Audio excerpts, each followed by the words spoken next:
రోజు మాజీ ముఖ్యమంత్రి తెలుగుదేశం పార్టీ జాతీయ అధ్యక్షులు చంద్రబాబు నాయుడు గారి 74వ జన్మదినోత్సవాన్ని పురస్కరించుకుని మదనపల్లిలోని నిమ్మనపల్లి రోడ్డు సర్కిల్లో తెలుగుదేశం పార్టీ కార్యాలయంలో తెలుగుదేశం పార్టీ కార్యకర్తలు అభిమానుల మధ్య కేక్ కట్ చేయడం జరిగింది.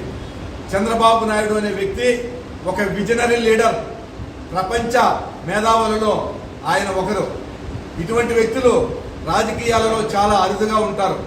20 సంవత్సరాల ముందు ఏం జరుగుతుందో ఊహించి ఈనాడు ఇంప్లిమెంట్ చేసేదే ఆయన యొక్క విజనరీ రాజకీయం. ఆయన గ్లోబల్ వార్మింగ్ అంటే భూ తాపాన్ని తగ్గించాలనే ఉద్దేశంతో 20 సంవత్సరాల వెనక భూ ఉష్ణోగ్రతలు పెరుగుతాయని చెప్పే ఉద్దేశంతో నీరు చెట్టు కార్యక్రమాలకు శ్రీకారం చుట్టాడు. చెట్లను యూరుగా పెంచడం ద్వారా ఉష్ణోగ్రతలను తగ్గించాడు.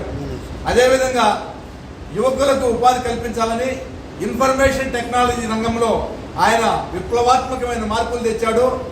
ఇంజనీరింగ్ కాలేజీలు ప్రతి నియోజకవర్గంలో ఇంజనీరింగ్ కాలేజీలు, మెడికల్ కాలేజీలు స్థాపించాడు. ఆ విధంగా ఈరోజు ఇన్ఫర్మేషన్ టెక్నాలజీ రంగంలో విదేశాలలో తెలుగువారు ఉన్నారంటే చంద్రబాబు నాయుడే కారణం. భారతీయులు 3 ఉంటే విదేశాలలో ఖచ్చితంగా ఒకరు తెలుగువారు ఉంటారు. దానికి కారణం చంద్రబాబు నాయుడు గారు.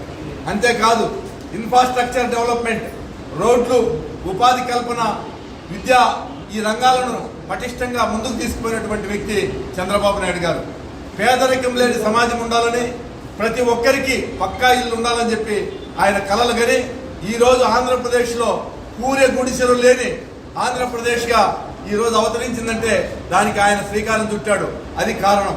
ఈ విధంగా అనేక విప్లవాత్మకమైన మార్పులు తెచ్చి ప్రజలను అభివృద్ధి వైపు నడిపించాడు. పేదరికం లేని సమాజానికి ఆయన ముందు చూపుతో వ్యవహరించాడు.